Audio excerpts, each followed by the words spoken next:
Assalomu alaykum. Валейкум ба. Кандай балдар, жакшысыңарбы?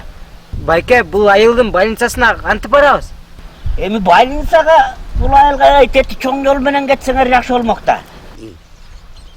Анан эми туура эмес жолго түшүп алыптырсыңар да. Байке, биз тезирээк кантип барабыз? Эми тезирээк барсаңар болгондой жол бар. Мен айтып берейин, ошо менен баргыла, макулбу? Ооба, айтып бериңизчи.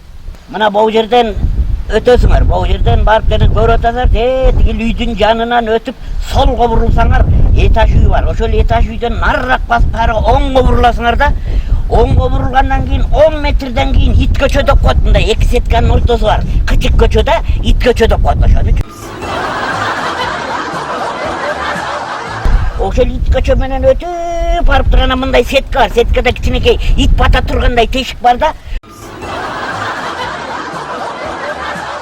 Ошол тешиктен көрмөлөп өтө калсаңар эле болду. Анан өтө калып кайра солго бурулсаңар, ар жакта узун кирпич үй турат. Капталында тоо куясы бар. Кожомкул дегендин үйү. Ишенбесеңер, кимдин үйү десеңер сурасаңар болот. Байке, сиз айткан жол проблема го? Проблема эмес, айтып атпайм. Анан ишенбесеңер ошо кожомкул деп сурасаңар болот. Андан кийин андан арыраак өтсөңөр бир кичинекей көпүрө турат. Ошондон акыры мындай басып өткүлөт, анан бир магазин турат, магазин. Халал эмес, алал деген магазин да.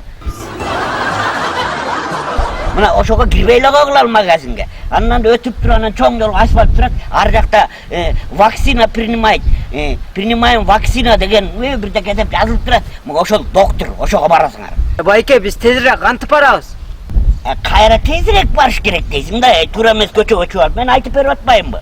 Андай эле аябай тезтикти каалап атсаң, могу таяк менен көк желкеге бир ырайында скорый чакыртайын.